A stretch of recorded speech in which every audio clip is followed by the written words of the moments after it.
ustedes compartiendo en los próximos minutos los conocimientos y las experiencias acerca del manejo posoperatorio de los pacientes pediátricos en cuidado intensivo. Es un tema realmente interesante y apasionante. Es un poco difícil de abordar. Cuando nos sentamos a plantear los objetivos, definitivamente, cuando decimos manejo postquirúrgico, pues estamos abarcando el sinnúmero de cirugías que conocemos. Pero definitivamente nos empezamos a hacer como las preguntas de la vida, y así les voy a hacer el enfoque inicial. Entonces, el por qué hablar hoy del manejo posoperatorio de estos pacientes. Pues definitivamente los pacientes en posoperatorio requieren con frecuencia monitorización y potencialmente intervenciones intensivas. ¿Por qué? Porque definitivamente hay una serie de complicaciones, una serie de intervenciones quirúrgicas que de hecho cuando se hizo la revisión de los criterios de ingreso a la unidad de cuidado intensivo pediátrico, estos son parte de los criterios de ingreso. Entonces vemos cómo los pacientes en posoperatorio de cirugía cardiovascular, pacientes en posoperatorio de cirugía mayor de tórax y de cuello, cualquier procedimiento neuroquirúrgico, eso incluye también los neuroendovasculares, las cirugías complejas de otorrino, la cirugía craneofacial, la cirugía ortopédica compleja de columna vertebral, el trasplante de órganos, los politraumatizados con inestabilidad cardiovascular o sin ella, hemorragias durante cirugía o en periodo posoperatorio. Estos son claros diagnósticos de ingreso. Todos estos pacientes deben ser manejados en la unidad. Vendría la otra pregunta, entonces, ¿y por qué? ¿Por qué manejarlos en la unidad de cuidado intensivo? Pues porque hay un número de complicaciones que debemos monitorizar, que debemos tener presentes, podemos enumerar, ahí tenemos las siguientes diapositivas que se enumeran todas y cada una de las complicaciones, o por lo menos las principales en las cirugías de cuello. No me voy a detener mucho en ellas, solo para enumerar algunas. El cuello, como ejemplo, el compromiso respiratorio, la infección, la lesión de los nervios, hipoparatiroidismo, fístulas. En la cirugía de tórax, hemorragia, telectasias, neumonitis, neumotoras, la insuficiencia de falla respiratoria, piemo, fístula broncopleural. En la cirugía cardiovascular, las hemorragias, el taponamiento cardíaco, la insuficiencia respiratoria, arritmias, síndrome de bajo gasto cardíaco. En la abdominal, dehiscencia de la anastomosis, fístula, peritonitis, síndrome de intestino corto, enteritis. Aquí habría que también mencionar el síndrome compartimental abdominal. Las complicaciones en los posoperatorios de neurointensivo, falla respiratoria de origen central, atelectasis, broncoaspiración, neumonía, edema pulmonar, puede ser por sobrecarga, puede ser también el edema pulmonar neurogénico, hipertensión arterial, los trastornos de líquidos electrolíticos. Pues como vemos, estas son una de las pocas complicaciones que podemos enumerar, pero son definitivamente muchas las complicaciones que puede tener nuestro paciente en el posoperatorio. Por eso se justifica su monitorización y manejo en la unidad de cuidado intensivo. Vendría ahorita ya sabiendo qué pacientes tienen que ingresar, por qué tienen que ingresar, cómo vamos a cuidar a esos pacientes.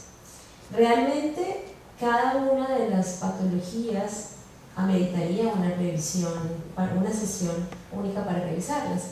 Lo que pretendemos ahorita es como un abordaje general, vamos a hacerlo por sistemas, porque cómo hacemos el manejo de los pacientes, pues definitivamente es lo que hemos aprendido en nuestra formación, es tener muy claro que estos pacientes tienen una historia que ha condicionado el que hayan tenido que llegar a una cirugía, entonces debe evaluarse, conocerse muy bien esa historia clínica prequirúrgica, el diagnóstico con el cual ha sido llevado a cirugía, el diagnóstico de admisión en el preoperatorio, los hallazgos intraoperatorios, todo lo acontecido en la cirugía, los hallazgos de estas, y muy importante conocer también las dificultades quirúrgicas anestésicas y las complicaciones, y tener presente las complicaciones.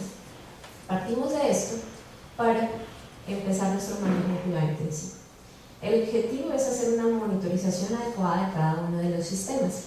Tenemos así la monitorización hemodinámica, respiratoria, intestinal, la renal, la neurológica, la hematológica.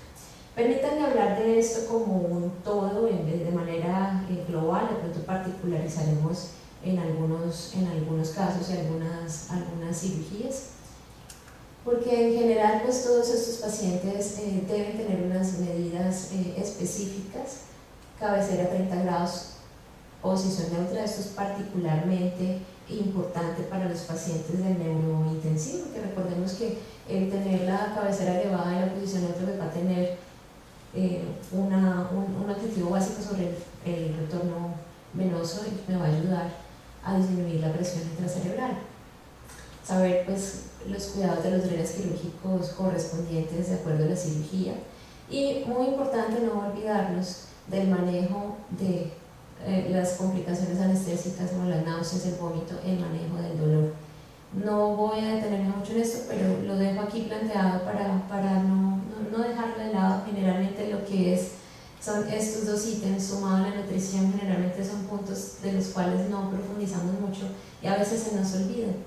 Entonces, tenerlos muy presentes, porque también si no controlamos adecuadamente el dolor, vamos a tener una liberación de catecolaminas, el paciente puede estar hipertenso y habrá la mayoría de patologías en las que esto puede ser definitivamente deletério. Vamos a hacer una monitoría continua de electrocardiográfica.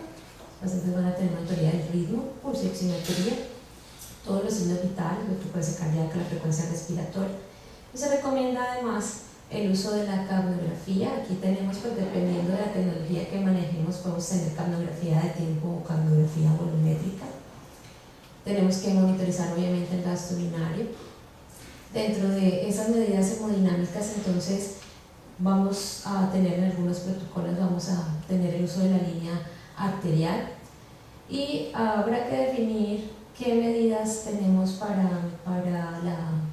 bulimia. Ya hablamos de las medidas estáticas de la bulimia, básicamente eso se refiere a la presión venosa central, y las medidas dinámicas de la bulimia a los diferentes métodos que tenemos, que a continuación tendremos una diapositiva donde precisaremos al respecto. Y la presión intracraneana, pues particularmente importante en los pacientes de patología neurológica. Bueno, entonces, sobre la monitorización hemodinámica, entonces, pues además del ritmo y la presencia de arritmias, pues aquí les traigo la tensión arterial. Cuando tengo no solo la monitorización no invasiva, sino la monitorización invasiva, esto me va a permitir hacer algunas aproximaciones y diagnósticos, como por ejemplo los pacientes que tienen hipovolemia. Entonces, esto para recordar: esta es nuestra línea arterial, la onda necrótica. Acá tendríamos sístole, aquí tendríamos la fase de diástole, el pico sistólico, particularmente importante para lo que vamos a mirar ahorita sobre el hallazgo de hipovolemia, la onda dicrótica, que básicamente nos la genera el cierre aórtico. Y como hemos planteado aquí, pues esto lo que me está dando es, aquí el área bajo la curva me va a dar la medición de tensión arterial, pero adicionalmente a eso yo debo ver la morfología de la onda. Cuando veo esta morfología adecuada, voy a hablar de que hay una adecuada inotropía, se va a alterar cuando el paciente tiene disfunción cardíaca. Y el pico sistólico particularmente importante, porque si yo trazara una línea recta, prácticamente yo podría en todos los picos poner aquí un punto y trazar una línea que sería completamente recta. Uno de los signos de hipovolemia, estamos hablando en los pacientes ventilados, con ventilación mecánica, yo puedo ver lo que llamamos alternancia sistólica. Entonces aquí tenemos los picos sistólicos, aquí están marcados como 1, 2, 3. Como ven, todos tienen una distancia diferente, lo cual nos habla de que es alternancia. Entonces estamos teniendo, pues en la interacción corazón-pulmón, el paciente ventilado me habla de hipovolemia. A pesar de que el paciente no esté tan taquicárdico o no esté hipotenso, pues es una de las medidas que yo tengo indirectas para saber que el paciente está hipovolémico. Recordar que los objetivos hemodinámicos pues van dirigidos definitivamente a mantener la presión de perfusión tisular. Estamos hablando pues a nivel de todos los órganos. Entonces, pues eso lo vamos a mantener, de manera que todos los pacientes en posoperatorio deberían manejarse líquidos isotónicos con el fin de manejar la tonicidad más parecida al plasma. Habrá que definir qué tipo de paciente necesita soporte inotrópico o vasoactivo. Eso dependerá de cada uno de los casos. Generalmente, pues, si tengo signo de hipovolemia, voy a arrancar con la reanimación hídrica con isotónicos. Pues sabemos que en el paciente pediátrico esos bolos vamos a manejar a 20 cc por kilo. Si hay sobrecarga hídrica o debo ser cauteloso con el manejo, será 5 a 10 cc por kilo. Y definiremos, dependiendo de los objetivos que yo necesito en cada tipo de paciente, si necesita soporte inotrópico o soporte vasoactivo. Cuando hablamos con los estudiantes, yo les digo, ojalá hubiera una receta, perdónenme lo coloquial que voy a hablar, ojalá existiera una receta de cocina para formular los inotrópicos. No existe. Ojalá existiera, sería más fácil, porque de verdad todo va a depender, pero ahí es lo rico y es el arte de la medicina y es el arte del intensivo. El juicio clínico que yo tengo frente a estos pacientes para definir qué inotrópico colocarles. Esa es una gráfica que es cortesía de mi querido profesor y amigo doctor Gabriel Casalet, no es mía, es muy linda porque nos muestra fisiopatológicamente la acción de los inotrópicos, de los principales inotrópicos que usamos. Entonces, pues va a depender de lo que yo necesite en ese paciente. Si ese paciente definitivamente yo considero que necesita efecto vasopresor alfa, entonces voy a mirar cuál de las catecolaminas elijo. Probablemente si necesito soporte vasopresor más que inotrópico, voy a irme por noradrenalina, vasopresina estaría por esa línea. Si necesito efecto dilatador, entonces buscaría el efecto beta. Pues ahí miramos cuál, de acuerdo a lo que yo desee hacer, cuál se va a ajustar más. Aquí están las catecolaminas, dopamina, adrenalina, dobutamina, sí, que es la sintética. O si lo que yo quiero es búsqueda de un soporte inotrópico e inodilatador, donde tenemos el milrinone, o si lo que buscamos es el efecto inodilatador de los sensibilizadores de calcio. Eso pues va a depender de lo que busquemos. Hay pacientes que se van a beneficiar de una monitoría un poco más invasiva. El gol estándar tradicional de la monitorización invasiva pues fue el catéter de la arteria pulmonar. Sin embargo, pues con el advenimiento de las nuevas tecnologías, pues tenemos métodos que ya no son tan invasivos como este tipo de catéter. Entonces aparecen los sistemas, entre otros, el PICO, PICO, el vigileo o incluso la monitoría ecocardiográfica. Entonces hay lugares donde se tiene acceso a esta tecnología, usa metodología de termodilución, basta con tener un catéter venoso central y una línea arterial. Entonces son elementos que pueden ser útiles, o el ecocardiograma realizado a la cabecera del paciente. Entonces tener presente, de acuerdo a la tecnología, entonces pues debemos estar entrenados para la interpretación de todas y cada una de ellas. Bueno, con respecto al soporte ventilatorio, pues vamos a tener diferentes tipos de pacientes. Algunos pacientes que los tendremos extubados, otros que requieren continuar en ventilación mecánica. Entonces, pues eso se va a definir dependiendo de la patología o dependiendo de las complicaciones inherentes que tengan durante el transoperatorio. El paciente que está extubado definitivamente pues debe tener oxígeno suplementario. El paciente con ventilación mecánica, vamos a hablar ahorita un poco sobre la estrategia de protección ventilatoria. Y esto es importante para todos los pacientes, especialmente para los neuroquirúrgicos. El paciente debe estar normoxémico, normocápnico, de manera tal que aquí es fundamental el uso también de la capnografía. Tenemos diferentes sistemas, la más utilizada es la capnografía de tiempo. Entonces, esto para recordar cómo las curvas nos pueden ser útiles en la monitorización de ese paciente, porque me da, además de un valor, pues que sabemos que el PCO2 o PET con el PCO2 expirado es normal 40, tenemos además la interpretación de la curva. Entonces puedo saber si el paciente está hiperventilando, como vemos aquí en esta curva, o si está hipoventilando, como vemos en estas dos siguientes, o si tiene broncoespasmo, como se muestra en estas tres gráficas, o si el paciente se ha extubado. Entonces son elementos importantes. y pues al tener también el valor me va a ayudar a mantener los objetivos ventilatorios. Como les decía, particularmente importante en los pacientes de patología neuroquirúrgica, los que uno quiere que estén entre 35 y 40 de PCO2. Entonces, si está hipercámico o está hipocámico, pues tendremos que empezar a hacer las adecuaciones respectivas para evitar toda la noxa que implica tanto la hipercapnia o la hipocapnia. Como les decía sobre la ventilación protectora, entonces esto de Billy o de la lesión asociada a la ventilación mecánica es algo que se empezó a hablar en los pacientes con SDRA, pero definitivamente pues se ha extrapolado y ya nos hablan de cómo es importante proteger también el pulmón, no solamente para los pacientes con SDRA, sino todos los pacientes que tengan ventilación mecánica o requieran ventilación mecánica. Yo debería procurar por manejarlos de manera tal que evite las lesiones por borotrauma, barotrauma, atelectrauma, biotrauma. Entonces, definitivamente, pues como parte de esa estrategia para evitar la lesión secundaria de la ventilación, pues deben manejarse volúmenes corrientes bajos, entre 4 a 8 cc por kilo, buscar el PEP óptimo. Si el paciente no está en SDRA, pues estos PEP, esta presión positiva al final de la expiración, pues no van a ser tan altos, y las FiO2 bajas. Las FiO2 deben manejarse menos del 60%, de lo más bajo que permita que el paciente esté normoxénico.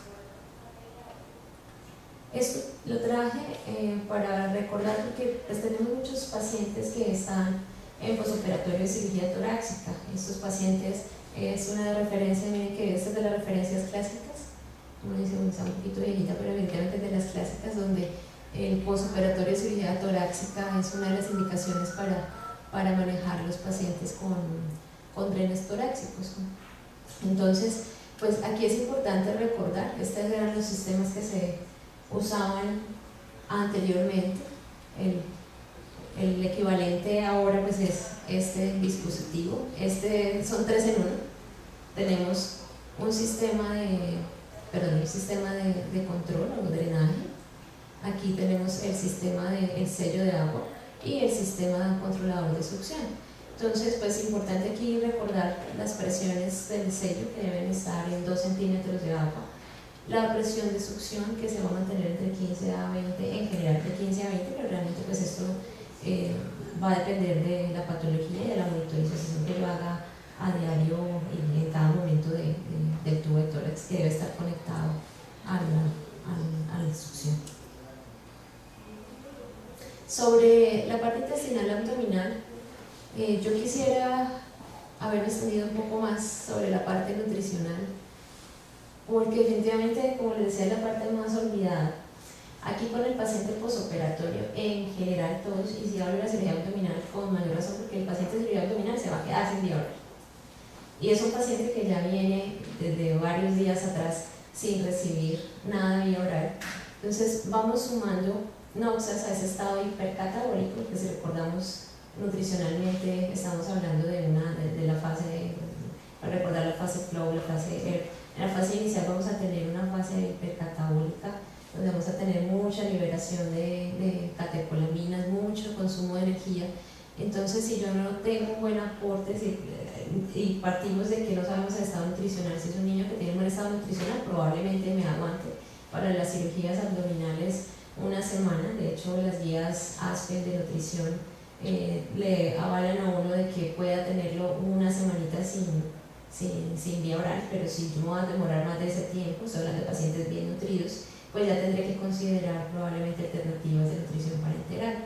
Si el paciente está desnutrido, pues tendremos que tomar en consideración ser un poco más agresivos y pendientes de ese manejo para evitar que se nos vayan a desnutrir.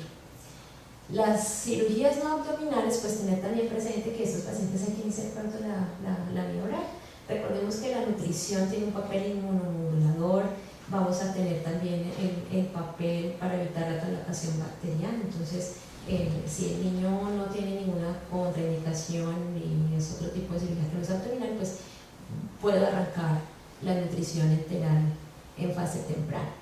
Generalmente nosotros lo manejamos colocando sondas nasogástricas, no tenemos complicaciones, broncoaspiración, nada, que eran como los temores que se planteaban en algún momento.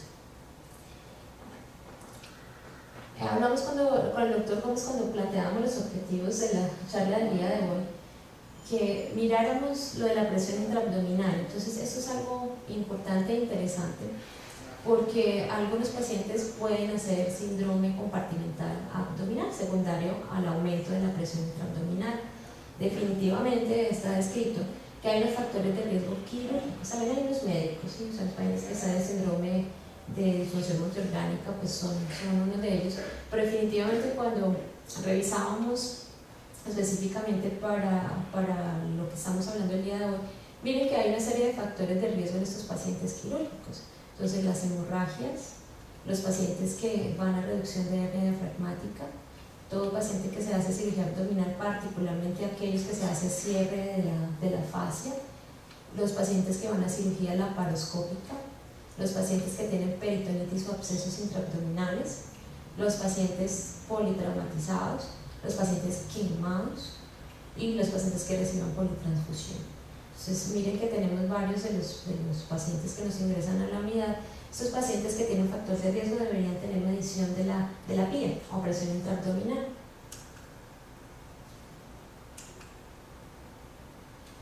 El gol estándar de la medición pues es el catéter vesical.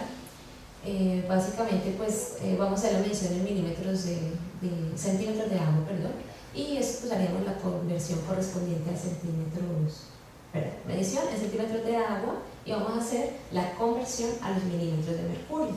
Esto para recordar los grados de hipertensión abdominal, va del 1 al 4, entonces definitivamente aumento de la presión abdominal, o sea, hipertensión abdominal, vamos a hablar cuando tenemos PIAs por encima de 12 milímetros de mercurio.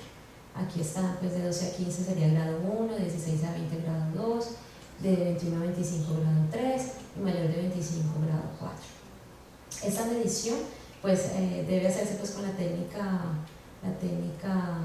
precisa, pues tiene puesta la sonda vesical, el nivel 0 es la sínfisis púbica y debo instilar una cantidad de agua. Como estamos hablando de los pacientes pediátricos, esa cantidad pues se describe que debe ser de 1 cc por kilo. En los niños más grandes no debe sobrepasar los 25 centímetros de agua, niños grandes y adultos no deben superar los 25 centímetros cúbicos.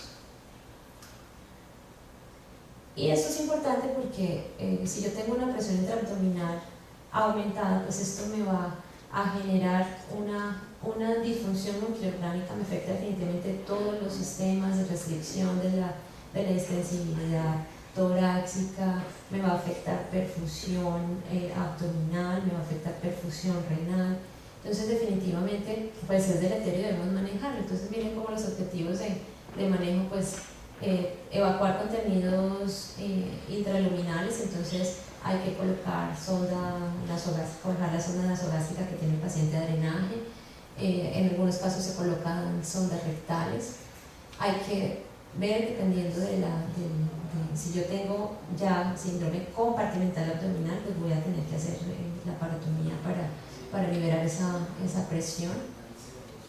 Mejorar la distensibilidad de la pared abdominal, esto lo voy a lograr con una adecuada sedación, analgesia profunda y en la mayoría de los casos necesito hacer relajación muscular, es como de las pocas excepciones para usar relajantes. Optimizar los líquidos, sabemos que este síndrome está asociado al edema de pared del intestino, de manera tal que debemos, pues, cuando decimos optimizar es reducir el volumen, mirar si este paciente necesita o no infusión de diurético y pues definitivamente optimizar la perfusión. Como vamos a ver más adelante, así como hablamos cuando hablamos de la presión de perfusión cerebral que depende de la tensión arterial media y la PIC, pues aquí esa presión de perfusión va a depender de la tensión arterial media, va a depender de la presión intraabdominal. Entonces es fundamental aquí también ir de la mano con esa monitorización hemodinámica y ver si necesito algún tipo de soporte para aumentar esa tensión arterial media. La monitorización renal pues es fundamental. Aquí pues se hace realmente crítica la monitorización del gasto urinario. Entonces, pues manejamos en el pediátrico, digamos, siempre hablamos del gasto urinario normal, que es de 1 a 2 cc por kilo por hora. Sin embargo, hay que tener presente varias cosas. Eso lo discutimos con cierta frecuencia con nuestra nefróloga, la doctora De Roberto, cuán importante es más que un valor absoluto de la diuresis, mirar también el ritmo diurético, mirar cómo es esa tendencia de la diuresis. Por eso estoy monitorizando hora a hora cómo está orinando ese paciente. Porque si este hijo está orinando 4 cc por kilo por hora, pero de golpe bajamos a 1.5, claro, 1.5 puede que esté normal, pero de 4 bajamos a 5, ¿qué pasó? Algo está pasando con ese paciente. Entonces, ¿será que nos quedamos cortos en volumen? ¿Será que está sobrecargado y necesita apoyo diurético? ¿Será que nos está entrando en falla renal? Entonces, con respecto a la lesión renal aguda, entonces aquí traigo para recordar los diagnósticos del rifle pediátrico, la escala modificada para el pediátrico. Entonces, cuán importante es la monitoría del gasto urinario. Las disminuciones de la depuración de creatinina, pues sacadas por el aumento de la creatinina, pues realmente se requiere que haya pérdida de más del 50% de la función renal para que yo ya tenga alteración de la creatinina. Entonces, como que los primeros signos de alarma van a estar aquí, en cómo está mi diuresis. Definitivamente, pues el riesgo va a ser el niño que está orinando menos de 0.5 cc por kilo por hora por 8 horas, el que está en uria, el que orina a menos de 0.5 cc por kilo por hora por 16 horas, en falla, el que orina 0.3 cc por kilo por hora por 24 horas o estanúrico por 12 horas. Estos pues ya son los estadios finales, esos que nos corresponden a la etapa aguda. Entonces, estar atento a esa monitorización del gasto urinario. Otra de las cosas interesantes, hay un miedo de la parte renal, es el manejo de los líquidos y electrolitos en el paciente postoperatorio. Ese manejo de líquidos pues va a depender definitivamente, el volumen va a depender de la patología, pero es interesante ver cómo hay situaciones especiales en estos pacientes, como por ejemplo las cirugías intraabdominales. Los pacientes que van a cirugía intraabdominal, sobre todo aquellos con infecciones, estamos hablando de los niños con peritonitis secundaria, terciaria, vemos cómo pueden tener pérdidas incrementadas de los líquidos, porque pueden tener sangrado intraoperatorio, porque hacen un tercer espacio, porque previamente vienen con vómito, con diarrea y están deshidratados además, y porque hay unas pérdidas insensibles que se presentan durante la cirugía debido a la exposición del intestino durante el periodo transoperatorio. Entonces, todas esas pérdidas hacen de que haya un número considerable que yo no voy a poder cuantificar, porque al final yo no sé con exactitud cuánto ha perdido ese niño. Entonces, eso lo vemos con frecuencia cuando hacemos el balance hídrico de los hijos. Estos niños tienen balance hídrico positivo, pero el niño no luce edematizado ni sobrecargado.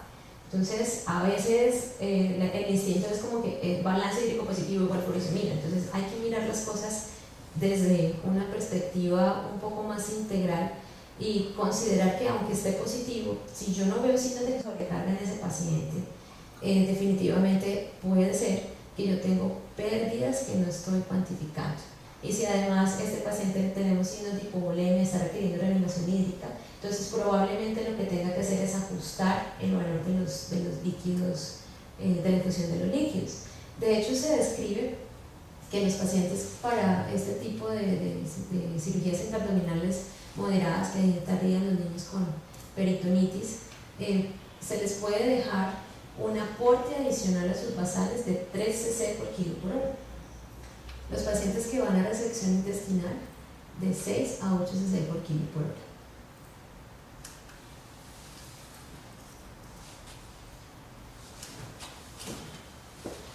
El cuidado postoperatorio en la parte neurológica, entonces, pues tener presente que definitivamente todos requieren una monitoría neurológica, porque pues habrá niños que puedan tener bajo gasto o hayan tenido trastorno de oxigenación. Esto puede condicionar problemas neurológicos pues, secundarios, una anoxia adicional a su problema de patología quirúrgica, pero definitivamente esto se vuelve indispensable en los pacientes que requieren monitoría neurointensiva. Entonces, estos hijos deben tener su valoración de la escala de coma de Glasgow, el examen neurológico completo, valorar si tiene convulsiones o no, definir en qué periodo debe tener el TAC cerebral de control, y definitivamente la presión intracraneana es un elemento primordial en estos pacientes. El papel de la monitorización de esa presión intracraneana pues es básicamente prevenir la lesión cerebral, prevenir la lesión secundaria que tiene secundaria esa elevación de la PIC. Entonces, miren que esto va unido de la mano en lo que hablábamos de la presión de perfusión tisular. Aquí estamos hablando de la presión de perfusión cerebral. Entonces, definitivamente, si yo tengo incrementos de la PIC, pues se me va a disminuir la presión de perfusión cerebral. Entonces, debo pensar siempre también en estar activizando esta presión arterial media. Probablemente haya pacientes de este tipo que necesitan soporte vasoactivo. Generalmente, estos niños usan con vasodilatación y generalmente necesitamos noradrenalina para mejorar la tensión arterial media en este tipo de pacientes.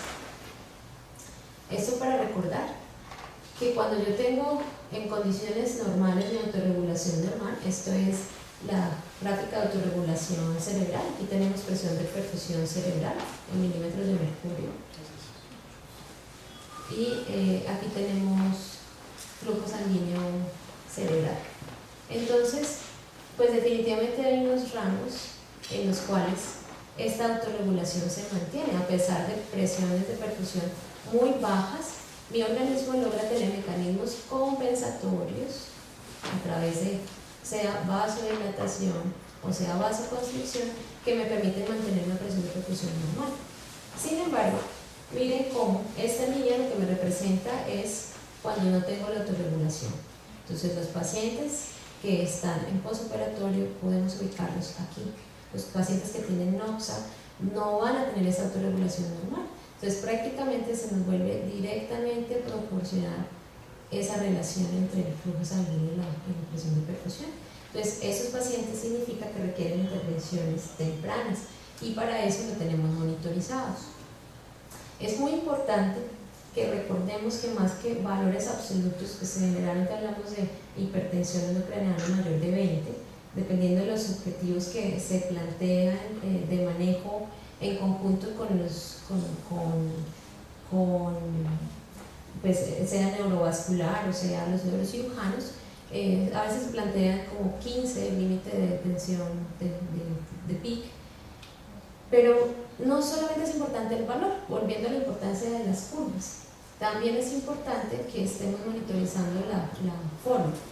Eso para recordar, si vemos, esto tiene la forma como extrapolada, la que veíamos de la línea arterial.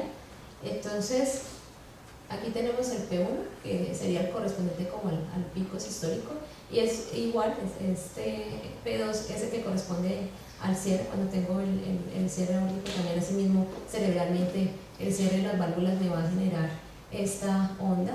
Entonces vemos como siempre este pico sistólico va a ser mayor que este cierre de la onda dicrótica.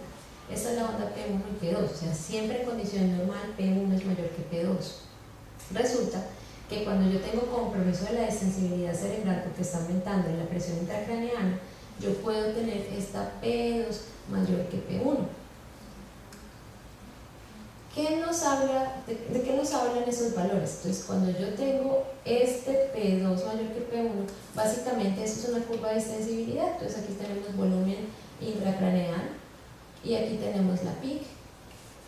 Entonces, miren que aquí, de aquí para acá ya el paciente se está herniando. Aquí lo tenemos con hipertensión endocraneana. Entonces, básicamente, cuando yo tengo cambios en la morfología, voy a tener al paciente en este rango. Ya cuando la PIC está muy elevada, cuando tiene signos clínicos de herniación, pues ya estamos en una fase donde ya es un poco más difícil la intervención. Entonces, lo que nos permite es hacer diagnósticos tempranos. Esto es un ejemplo de algunos de los pacientes que manejamos en la unidad y vemos cómo aquí está la monitoría de la PIC. Entonces, claro, aquí es evidente el valor de 25. Estamos muy acostumbrados a ver los valores. Vamos a hacer hipotéticamente que aquí dice 12. Puede tener un valor de 12, pero miren la morfología de la onda de la que les hablo. Si recordamos la morfología normal, donde P1 es mayor que P2, miren la morfología de la onda. Este es un claro ejemplo de cómo miren P1, miren P2. Aquí P2 es mayor que P1. O sea, este paciente tiene compromiso de sensibilidad cerebral, está con presión intracraneal y tenemos que tomar medidas de manejo.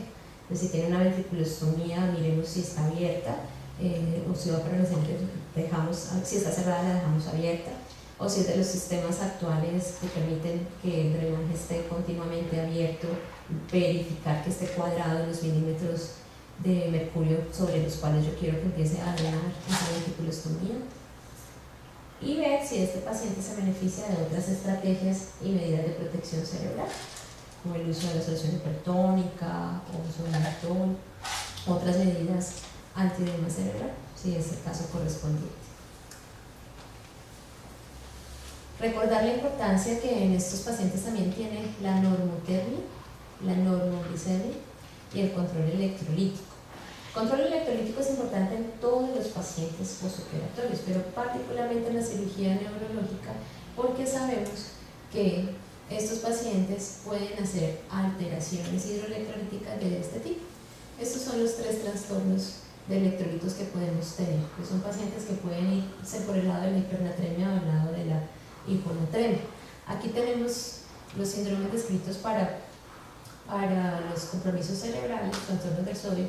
Pues básicamente tenemos diabetes insípida, secreción inapropiada de ADH y el síndrome perdedor pesado.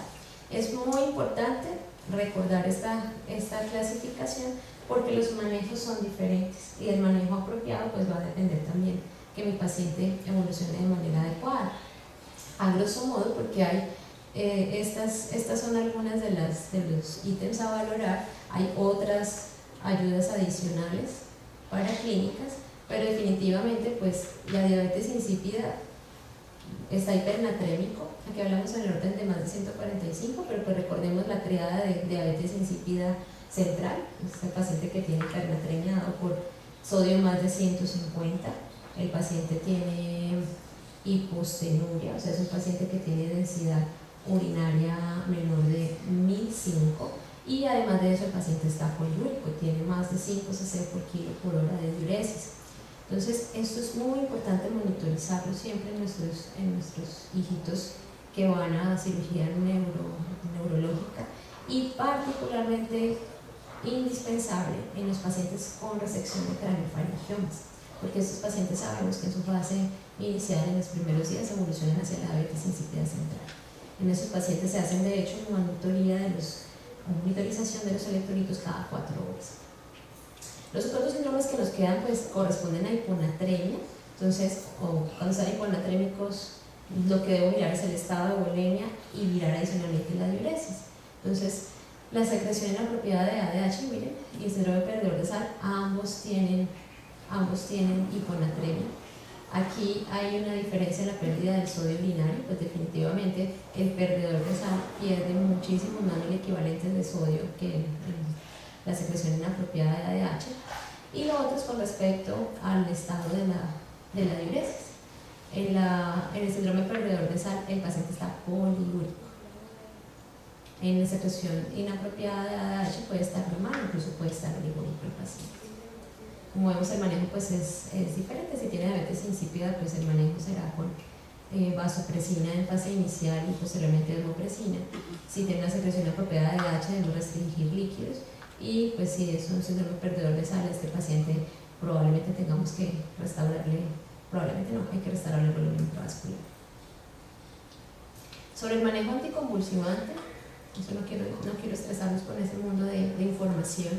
Básicamente cuando uno mira las conclusiones, entonces hay estudios que dicen que sí debería dejarse anticonvulsivante, otros que dicen que no. Entonces definitivamente el uso rutinario como tal en los pacientes postquirúrgicos no es obligatorio. Sí es obligatorio obviamente en el paciente que es convulsionador o que tiene una anoxa o tiene factores de riesgo para presentar convulsiones. Al respecto, pues particularmente sí tenemos muy bien definido, de acuerdo a las guías del 2012 de manejo de trauma craneoencefálico, sí tenemos muy claro el manejo anticonvulsivante de los pacientes con trauma craneal. Entonces, ¿quiénes deben tener ese manejo? Los niños que tienen hematoma intracerebral, fracturas deprimidas, contusión cerebral, contenido de fragmentos mecánicos u óseos, contusiones cerebrales, déficit neurológico focal, el que presenta amnesia postraumática mayor de 24 horas, el que tiene hipoxemia, trastorno hidroelectrolítico asociado, sobre todo hiponatremia. Bueno, esto unido a lo que ya venimos discutiendo, les mencioné una parte hace un rato sobre los líquidos en la cirugía intraabdominal, pero definitivamente siempre está la inquietud de qué líquidos manejar en los pacientes. Yo vuelvo y reitero que isotónicos, pero aquí definitivamente uno se queda como el muñequito pensando, y a veces uno dice, cuando usted mira la literatura, entonces hipertónica, otros coloides. Eso va a depender pues mucho del estado del paciente, de lo que uno quiera manejar, pero definitivamente el manejo inicial, reitero, con isotónicos. Los pacientes que necesitan reanimación hídrica y que uno está requiriendo demasiado volumen para la reanimación, probablemente esos pacientes se benefician del uso de solución salina hipertónica o de coloides. Las dosis pues son más bajas, obviamente. En esos niños, cuando manejamos solución salina hipertónica, los bolos se manejan de 10 cc por kilo. Lo mismo para los coloides. En coloides también pues tenemos la gama de elementos para hacer el aporte de la reanimación. Nosotros usamos albúmina, pero al respecto hay una cosa importante que aclarar. Yo sé que lo conocemos, pero es importante anotarlo porque a veces usamos para reanimación albúmina pura, y esta albúmina pues pura está asociada con compromiso renal, con nefritis. Entonces definitivamente si yo uso coloides para reanimación debo usar albúmina al 5%, hago la conversión respectiva, tomo 25 centímetros de albúmina y más 75 cc de solución salina. Así hago la dilución, o hago la conversión, que si necesito menos volumen, solo 50, pues hago la conversión correspondiente. El uso de la solución salina hipertónica, pues sí conocemos que esa es benéfica particularmente para aquellos pacientes que tienen edema cerebral, los pacientes que se determine de postoperatorio neuroquirúrgico, pues algún beneficio tendremos del uso de la solución salina hipertónica. Nosotros usamos solución salina al 3%. Y bueno, esto sobre el volumen, pues habrá que definir qué necesitamos en ese paciente. La mayoría de los pacientes necesitarán normovolemia, pero ya vimos, por ejemplo, el caso de las cirugías intraabdominales en las que, dependiendo cómo esté el estado del paciente, si está hipovolémico, si yo veo pérdidas por tercer espacio o estimo pérdidas por la deshidratación y las consideraciones que ya hicimos, pues probablemente yo tenga que hacer ajustes dependiendo de lo que presente ese paciente. Otro de los aspectos a monitorizar pues es la parte hematológica.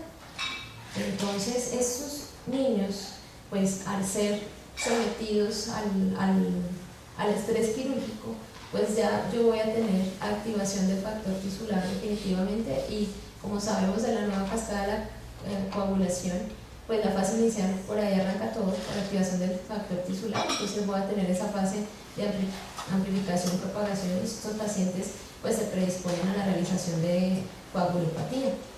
Ahí llamar la atención sobre, nos sirve mucho la monitorización con trombolastograma o trombolastografía.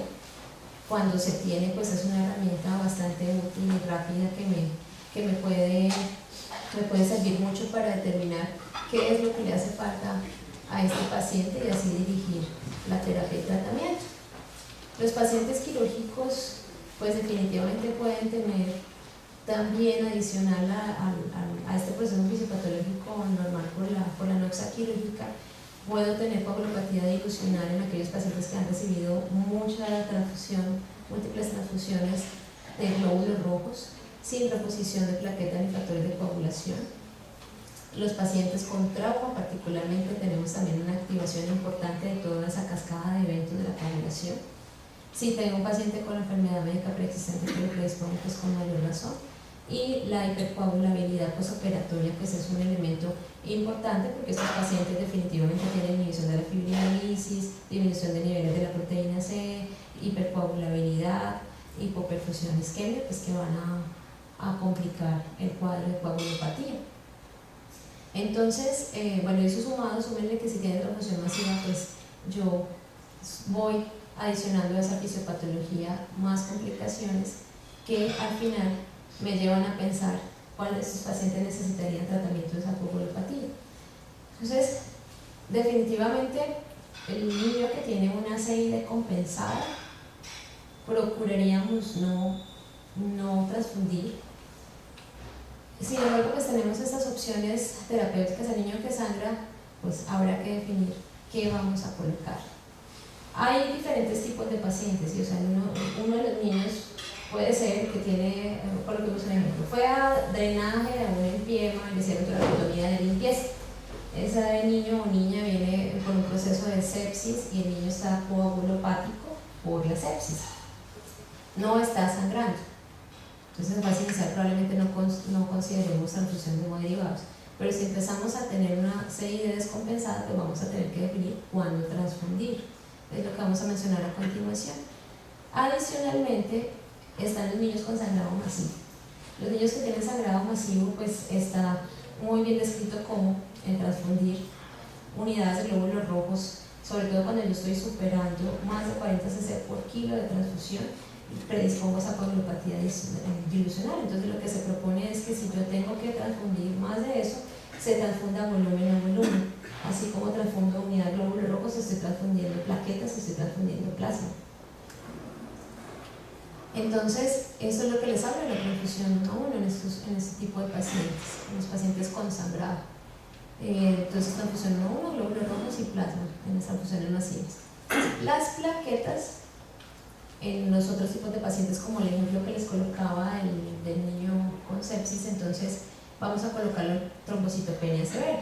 O sea, cuando las plaquetas son menor de 50.000 y va a tener un procedimiento quirúrgico, debe transfundirse plaquetas.